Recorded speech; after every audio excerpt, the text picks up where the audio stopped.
y mi casa servirá a Jehová. En un tiempo tan difícil y determinante, hace falta un hombre que diga: yo voy a defender a los míos. En un tiempo tan difícil y determinante como el tiempo que estamos viviendo, hace falta alguien que diga: yo voy a defender a los míos. Déjenme hacer un recuento. Un profesor de la Universidad de Medicina de Harvard escribió hace 30 años habla lo siguiente: el incremento de madres solteras que trabajan fuera de casa, el cambio constante de lugar de residencia, el dominio de la televisión en la casa, la ausencia de control de la sociedad, la confusión moral de la sociedad, la falta de comunicación en la familia, el divorcio, están haciendo familias incapacitadas, desintegradas, con enfermedades emocionales. Y él dice: en la próxima generación, eso fue hace 30 años atrás, en la próxima generación, esto fue el doctor Armand Nicolai, el 95% de las camas en los hospitales serán ocupadas por personas con enfermedades mentales. Habrá más asesinatos de personas que están en autoridad. La violencia intrafamiliar aumentará, incluyendo asesinatos intrafamiliares y suicidios. Sociólogos, psicólogos y consejeros familiares estarán intentando detener la caída de la familia por medio de libros, cursos para padres en la escuela, sermones de motivación, seminarios para matrimonio, pero hasta ahora y en el futuro nadie los podrá lograr, porque han declarado a la familia como una especie en peligro de extinción. Un matrimonio de 500 se divorcia en este tiempo entre los cristianos. Ahora, las estadísticas son: 1 de 2 matrimonios se divorcian, exactamente igual que la de los individuos.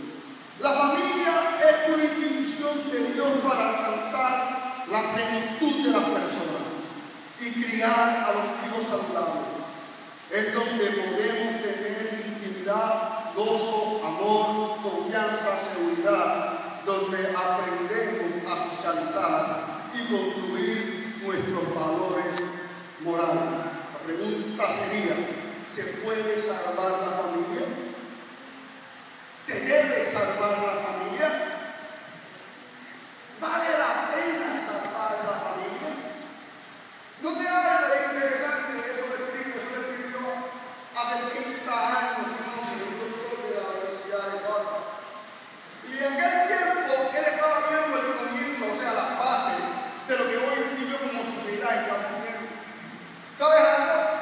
Yo recuerdo cuando yo era un niño, cuando me enviaban al parque, o sea, detrás a la yarda, al parque, mi abuela decía el bateo. Yo no podía salir de lo que se componía la finca o el terreno. Había una reja y me decían que esa reja no puede pasar. Y que yo dijera lo contrario. Ahí no me tenía que quedar. Yo podía ver a mis amigos jugar al otro lado. Y si yo quería ir allá, yo tenía que pedir permiso. Yo recuerdo cuando vivía en el caserío residencial, a las 7 de la noche sonaba el telefonazo.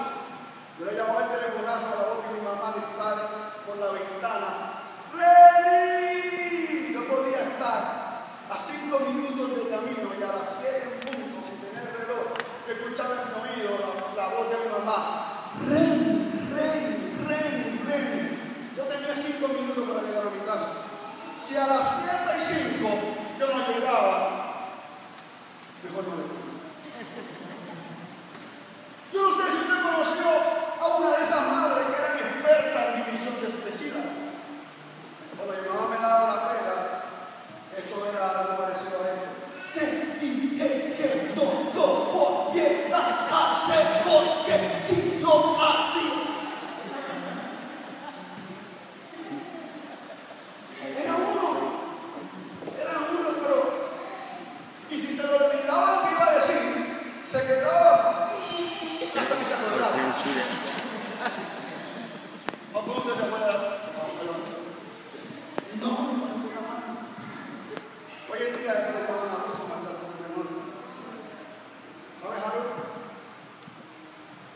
De los 12 jóvenes que se criaron, de los 12 amiguitos míos que se criaron conmigo, solamente quedamos 3. Y no sé si es casualidad, pero a los 3 que quedamos vivos eran los 3 que nuestra mamá era una de ellos. Estoy diciéndole a nadie que maltrate a su hijo. Una cosa es maltratar y otra cosa es corregir. Corregir.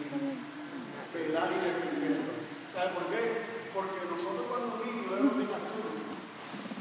A la hora de tratar de hacer travesuras y que nuestra madre no se enterara.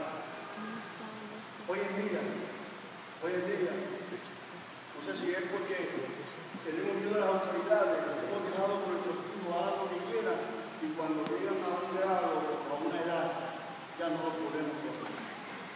¿Quién tiene la culpa de una sociedad degenerada? Nosotros como padres, como familia o las instituciones gubernamentales. Déjenme decirle algo. Cuando Dios te da un hijo, te lo da a ti para que tú lo críes, para que tú lo eduques, para que tú le des valores, para que tú lo bendigas con una buena corrección y para que tú lo bendigas con lazos de amor. Nuestros hijos son el reflejo de lo que nosotros vamos a esperar en la próxima generación. Este hombre hace 30 años atrás vio como una sociedad completa se estaba desembocando en un río de perdición. Él lo escribe en su libro y dice, yo veo cómo este pueblo se está perdiendo. No es que dejemos de hacer algo, no. Lo que nos está llamando es a que nosotros actuemos, a que nosotros seamos la sal de esta tierra, a que nosotros defendamos a nuestros hijos. Si tu hijo comenzó a experimentar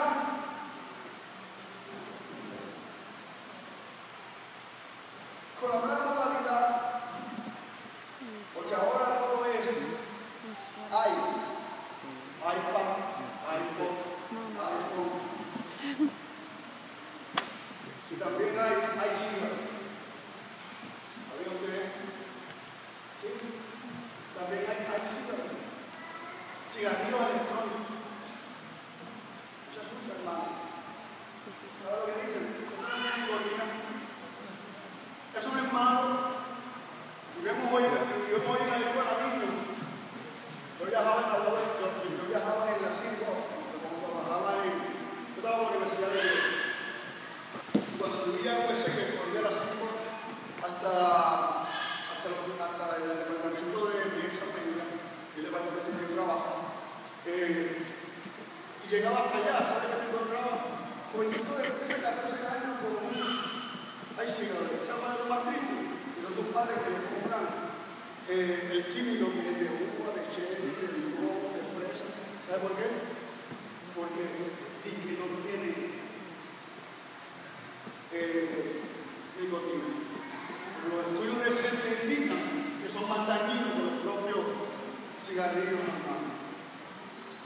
Entonces nosotros queremos cubrir la falta o un pecado con otro pecado.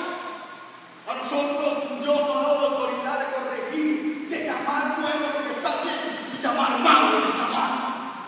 Muchas veces cuando tú llamas malo a algo te vas a buscar enemigos, pero no te preocupes que te oyen en la tierra y no en el cielo. Es mejor andar con Dios que andar con el diablo.